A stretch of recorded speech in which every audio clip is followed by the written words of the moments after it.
get started then? Hey, GM everyone. Welcome to another demo today brought to you by BanklessDAO and Fight Club, where we get to learn about exciting Web3 tools, demos taking place every Wednesday here in the amphitheater. Today, we are joined by JLabs from native.org, who are building an invisible DEX layer that turns exchange into a feature any app can use. Sounds like a great utility, and I'm curious to find out all about it. Just a disclaimer before we begin that nothing we discuss here is going to be financial advice. We are here to learn about what's new and great in Web3. All right, JLabs, over to you. Awesome, thanks. Great to be here. Excited to kind of talk through this. So what I'll do is just provide some context on what native is, why we built it, and then we can go through the demo and get into how it works. Sound good? Awesome, sounds good. Cool. So as you can see probably from the screen here, really high level, what native is this infrastructure layer that enables any project to deploy an exchange in just a few minutes, integrated directly into their app or their website or whatever their user experience is. Right. The reason we built it is basically we want to enable the on-chain future, and we see two friction points that are kind of holding us back from getting there, where almost everything is on-chain, and that's where most of the volume is. And what they are is, one is efficiency, right? Is the on-chain AMMs and exchanges still aren't as efficient as the centralized alternatives. They don't price as well, so all the liquidity ends up moving to CEXs, and that's a big issue that we need to tackle. The other one is just this idea that that exchange has to be a standalone thing, right? And it's something that we almost held over from TradFi, and it causes problems for projects, right? Like, it means that they don't earn any of the trading fees, right? The centralized exchanges earn the fees, so they pay these fees. They're sort of stuck inside this monolithic one-size-fits-all model.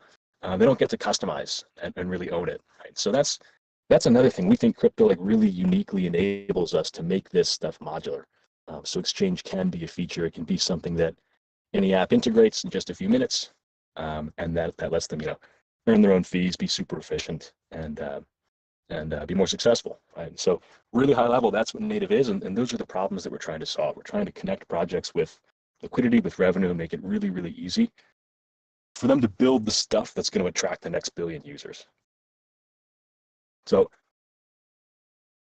I think what we can do is we can sort of walk through what that actually means. You see our website here, and this is basically where any project can come and deploy their own DEX. All right, and just real quick before we dive in, it's not a totally new concept. It's just, until now, people have had to build their own DEX by themselves and then basically bootstrap liquidity from zero. And so what you'll see as we go through this process is we've made it really easy to, one, build it, so it's code-free, very fast, and then two is you actually have the ability to connect into this really big network of liquidity. You don't even need any funds to get started, right? So trying to solve those problems to make it easier for folks to get started. So here is the actual app itself. And I'll just get connected. And this is basically where we connect your API token to your wallet address. You kind of establish ownership over this admin panel. It's from inside this UI that you create the pool. And so like I was talking about before, so this is from the perspective of a project. I'm coming here, we'll create a new pool now, and you'll see that everything is customizable. Let's change that. Okay, so a new pool here. We will pick the tokens that we want to put in this pool. So let's say USDT and ETH for now. And now we choose our pricing model, right? So this is, again, up to the project. They can do whatever they want. They can do fixed price, Uniswap v2, constant sum. More pricing models always on the way. You can also choose to have your pricing model be powered by a professional liquidity source or an off-chain liquidity source, like a market maker, a professional liquidity provider. And that basically allows you to leverage the really, really efficient off-chain pricing that CEXs have access to and really compete for efficiency with them. So we'll talk more about that last piece here, you can set up your liquidity provider fee. And so this is basically how much your swap fee is, and all this fee revenue will be going to the project itself. Okay. Last step is we deploy this on chain. All right, so I'm on a testnet right now, but we'll go ahead and deploy a testnet pool right here and then try swapping with it.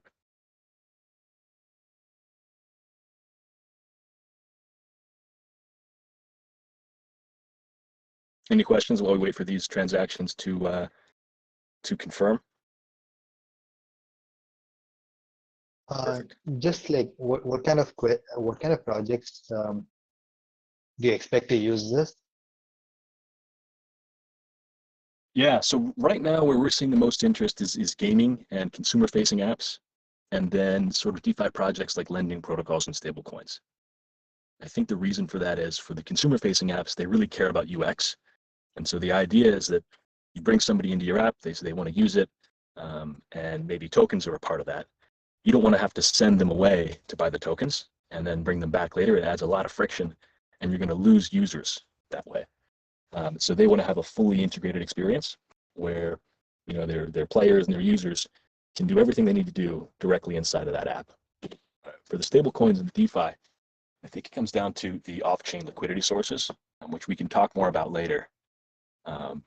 But it's basically a good way for them to make sure they get highly efficient liquidity for the tokens that matter. It's a great question, though. We should revisit that. Yeah. Real quick, just want to tie this up here. So we've deployed a pool, this one up here. The last step is basically to give allowances to the pool from the liquidity wallet, which in this case is just an EOA. But once we do that, people will be able to swap with this pool on testnet. So let's do this real quick. Go ahead and go to swap now. I will change my wallet address since we can't swap with ourselves. Let's do this. Perfect. And here we go. So if we take this, you're able to add a swap widget inside your app.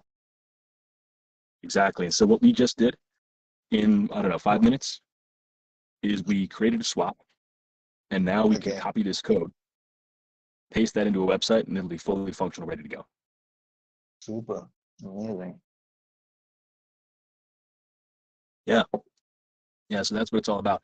We've got a few DEXs live now who are using native to power their infrastructure. And we can check some of those out. Some of them are pretty funny. But this is the technology in a nutshell. So one thing I think is important to talk about is this off-chain component and the ability to leverage pricing models and compute price off-chain.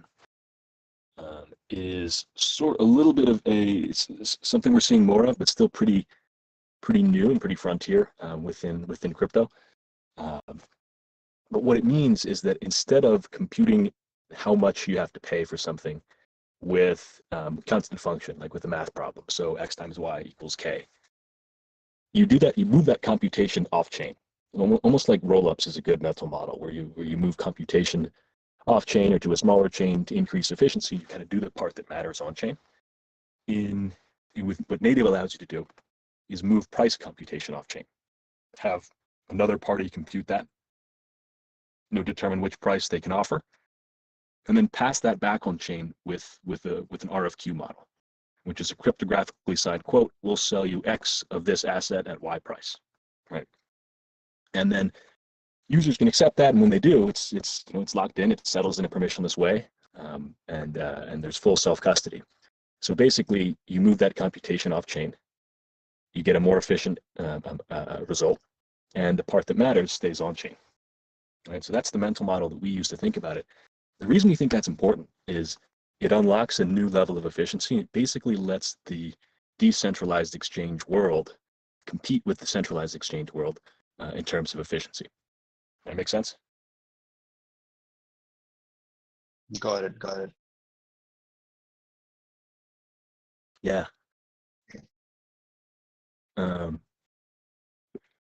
So when you asked earlier about who's using it, the DeFi and stablecoin folks in particular are interested in these pricing models and this technology, the ability to leverage PMMs and professional liquidity providers, because what it allows you to do is create a much more efficient, capitally efficient swap, right? When you do that, you can use less capital to get the same slippage or even lower slippage and more depth, right? So it frees up money to do other things or allows you to support larger order sizes. Sorry, I have a question. If I could interrupt you. Yeah, so I wonder. Please. Yeah, you mentioned that the pricing computation going to be off-chain. Then would it based on the positions in the liquidity pool, or it would refer to some elsewhere? Yeah, it's a great question. So when one of our clients decides to use the off-chain pricing, what it basically means is that the price for that asset is computed by a third party, and that could be a market maker, it could be a professional liquidity provider, it could be them themselves, but it's usually one of these more like technologically advanced teams with quants and putting a lot of work into pricing this stuff as well as they can, right? And when they do that, they look at their centralized exchange inventory. They maybe are hedging with perps. They have presence on different dexes, and so what it effectively does is it bridges liquidity or connects liquidity from the centralized exchange world and allows these teams to price based on the aggregate liquidity across chains, across exchanges, and even off chain, right? So it's basically all the liquidity in the world within crypto comes into play, and so you can start offering very, very efficient pricing for that reason. Does that answer your question? Yeah. So I wonder. So because for EMM, right, the pricing decided by the positions in the pool. So when say you the option pricing information refer from elsewhere, and then it may not reflect exactly the position in the pool, and then you're gonna be price difference, right? If people using the traditional AMM way. So I wonder, then that, as a arbitrator, I'm gonna, I don't know. It's just like I'm gonna have some loss or gain. Yeah. That's also a great question. So I'll talk through a bit about how that part of our architecture works. Is again, native is modular, and so you have the option of pricing the same as any other type of AMM, where basically the contract custody of your assets and the amount of assets that are sitting inside the contract on chain determines how the asset is priced, or you can price off chain, right? And so that means that there's no connection between the assets in the team's wallet or in the contract and the price itself. And so when you do that, you have to do a good job. You're right. If you don't, you'll get arbitraged and you'll lose money. But if you do a good job, it allows you to be super efficient, because, like I said before, you can price based on the aggregate liquidity that you have access to across sexes, dexes, different chains, and all that good stuff. Got it. Thank you. Yeah, thanks for the question. Friends, if you have any questions, please do drop it in the chat. I just wanted to ask regarding just generally, I think you have a great domain, native.org. Do you have any story behind that? So this was a question about the project. I see. Yes. So you can go to our website and check out trending dexes, and you'll see a few of the different exchanges that people have built on top of our technology. So there's some funny ones like meme exchanges and some more serious ones as well. And you can see also some that we've built ourselves just to show how easy the infrastructure is to use. Like that's what 5-minute Dex is here, and the idea is like we literally could build this in 5 minutes and have some world-class pricing and really deep liquidity. But if you want to check out what those are, the native.org/trendingdexes is the best place to see that. Is that what you're asking about?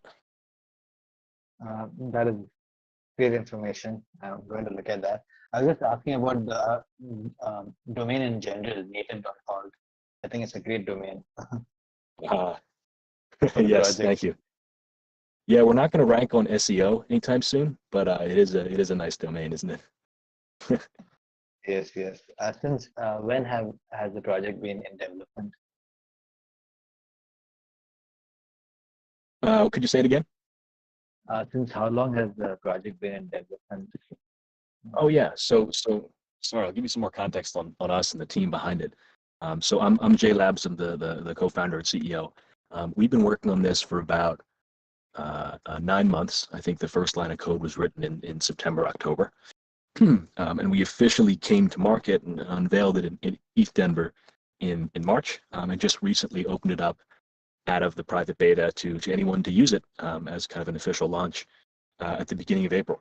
So relatively young, but like the traction we're seeing so far. I think we're top 10 on DeFi Llama in terms of volume on both Ethereum and BNB chain, which we're super proud of. Gotten some nice media coverage lately. Yeah, so relatively new. We're a team of 10 people, folks all over the world. Yeah, I mean, the stage we're at right now is we're looking to onboard as many partners and new users and even liquidity sources still as possible. Just get a lot of feedback on what we're building. Yeah, bring people in. Amazing. Anything else you would like to show us on the platform?